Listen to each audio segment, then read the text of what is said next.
hit the city like falling glass the night Marcus decided he was done with life. Cars moved slowly through the flooded streets. Neon signs flickered in broken reflections across the wet pavement. Somewhere in the distance, sirens cried into the darkness, but Marcus barely heard any of it. He stood on the old bridge, with both hands gripping the cold railing, staring into the black river below. His coat was soaked, his eyes were empty, and behind him, almost hidden in the storm, stood a dirty brown dog. The animal didn't bark, didn't growl. It only watched him. Marcus never noticed it at first, because when a man reaches the point where he believes nothing matters anymore, he stops noticing the world. But what happened next changed everything. 3 months earlier, Marcus still had a normal life. Not perfect, just ordinary. He drove trucks for a delivery company in Chicago. He lived in a tiny apartment above a grocery store.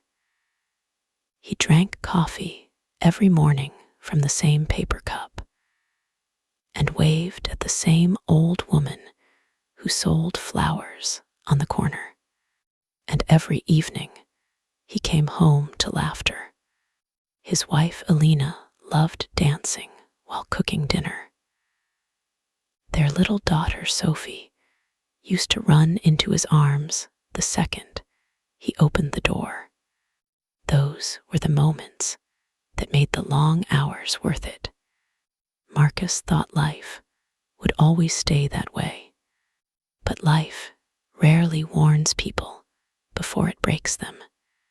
The accident happened on a Thursday.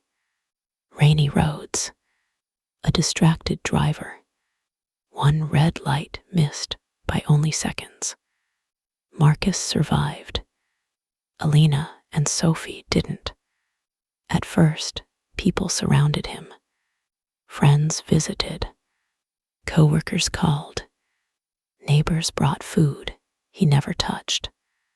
Everyone kept saying the same thing. You'll get through this. But they didn't understand. Getting through grief is not like crossing a tunnel. It's like drowning slowly while pretending you can still breathe. Weeks passed. Marcus stopped answering his phone, stopped shaving, stopped opening the curtains. The apartment became silent, except for the television he never watched. Sometimes he sat on Sophie's bedroom floor for hours, holding her tiny stuffed rabbit against his chest, like it could somehow bring her back. But nothing came back. Not her voice, not Alina's laugh. Nothing. One night, he finally broke. He smashed plates against the wall, punched the bathroom mirror until blood ran down his wrist. Then he collapsed onto the kitchen floor and cried so hard he couldn't breathe. And in that moment, he truly believed the world had ended. After that, he stopped caring about living. He lost his job after missing too many shifts. Bills piled up unopened. The landlord knocked almost daily. But Marcus no longer feared losing things. He had already lost the only people that mattered. Then one freezing evening, the dog appeared. Marcus was sitting outside a convenience store, smoking alone under the weak yellow light. The animal approached slowly, thin ribs pushed against dirty fur. One ear bent awkwardly. A scar crossed its nose. The dog looked almost as broken as Marcus felt. "Go away," Marcus muttered. The dog sat down anyway. Marcus ignored it, but when he walked home, he noticed soft footsteps behind him. The dog followed all the way to his apartment building, and the next morning, it was still there, curled beside the entrance, waiting. Marcus sighed heavily. You seriously got nowhere else to go. The dog wagged its tail once. That tiny movement did something strange inside him. Not happiness, not yet, but something softer than pain.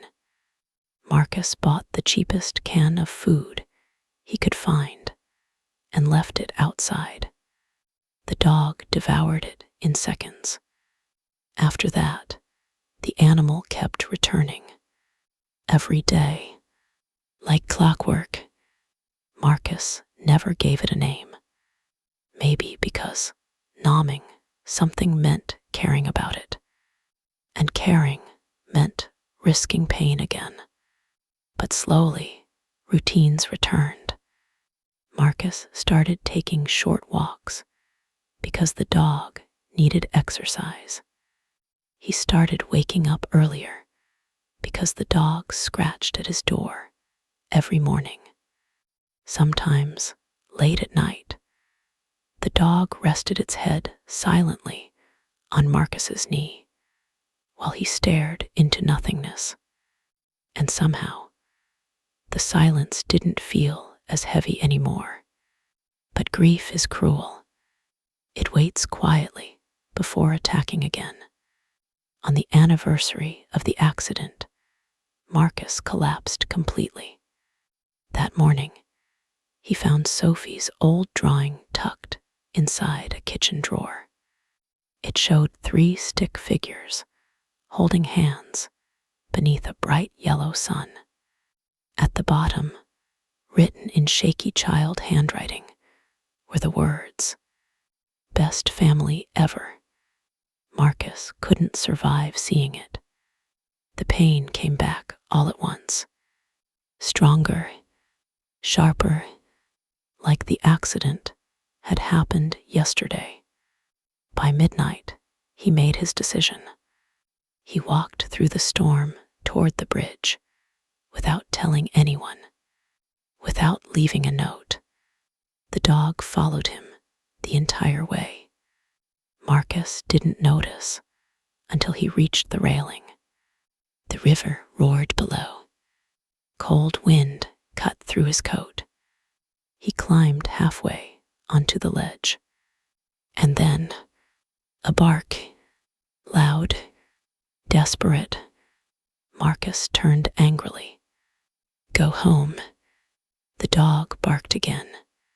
Rain poured down its trembling body, but it refused to move. Marcus looked away. "I can't do this anymore," he whispered. The dog slowly approached, step by step. Then suddenly, it grabbed Marcus's coat sleeve gently with its teeth, not pulling hard, just enough, like it was begging him to stay. Marcus froze. Something about that small action shattered him, because nobody had needed him in months. Nobody had looked at him like he still mattered. But this animal did. The dog whined softly and pressed its wet body against his leg, and Marcus began crying. Not the quiet kind, the painful kind that tears through your entire body. He dropped from the railing onto his knees as the storm swallowed the sound of his sobbing. The dog stayed beside him the whole time. But what Marcus didn't know was this would not be the biggest surprise of the night. A police officer eventually found them near the bridge entrance. Marcus expected questions. Instead, the officer stared at the dog in shock. "Wait," he he said carefully. That dog, where did you find him? Marcus wiped his face. He found me. The officer knelt, slowly, beside the animal. Oh my God. Marcus frowned. What? The officer looked stunned. This dog, been missing for weeks. Marcus stared blankly. The officer explained that the animal belonged to an elderly man named Walter, who had died recently from cancer. According to neighbors, the dog disappeared the same night Walter passed away. They searched shelters everywhere, the officer said quietly. Nobody could find him. Marcus looked down at the dog. The animal stared back with tired eyes. And suddenly, Marcus understood something that made his chest ache. This dog had lost someone too. Maybe that's why it found him. Two broken souls, recognizing each other in the dark. The next morning, Marcus visited Walter's neighborhood. An older woman opened the door beside Walter's former apartment. When she saw the dog, her eyes filled with tears. Buddy, she whispered. That was his name. Buddy. She explained how Walter had rescued Buddy years earlier, after finding him abandoned near a highway. Walter used to say that dogs saved his life. She smiled sadly. After his wife died, Buddy gave him a reason to keep waking up. Marcus felt chills run through him. A reason to keep waking up. Before leaving, the woman handed Marcus a small envelope. Walter wrote this before he died, she said softly. He told me to give it to whoever Buddy chose next. Marcus opened it carefully. Inside was a short handwritten note. It read, "If Buddy stays with you, please understand something. Dogs know when hearts are hurting. Let him help you. He saved me once too." Marcus couldn't speak. For the first time in months, he felt something warm break through the darkness inside him. Not healing, not peace, but hope. Tiny, fragile, real. From that day on, everything changed slowly. Marcus started working again, not because life suddenly became easy. It didn't. Some mornings still hurt so badly he could barely breathe. Some nights he still cried holding Sophie's rabbit. Grief never fully leaves, but Buddy stayed beside him through all of it. Morning walks became longer. Marcus started talking again, smiling sometimes, even laughing occasionally, when Buddy chased pigeons like a clumsy puppy. And little by little, the man who once stood on a bridge ready to disappear began returning to life. One spring afternoon, Marcus visited Alina and Sophie's graves with Buddy beside him. The sun warmed the cemetery grass. Birds sang softly through the trees. Marcus knelt down quietly. "I wanted to follow you," he whispered to the graves. "I really did." Buddy rested against him, silently.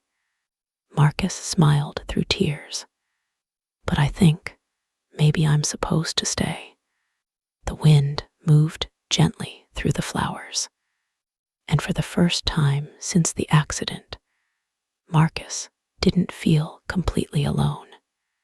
Years later, people in the neighborhood would often see a tall man walking with an old brown dog through the city streets. Most never knew the story behind them. They never knew that one rainy night, a forgotten dog saved a man standing at the edge of life itself. And maybe that's the strange thing about survival. Sometimes hope doesn't arrive loudly. Sometimes it doesn't come from doctors or speeches or miracles. Sometimes it arrives quietly, with muddy paws, tired eyes, and a heart that refuses to leave you behind. If this story stayed with you, subscribe for more stories that feel real.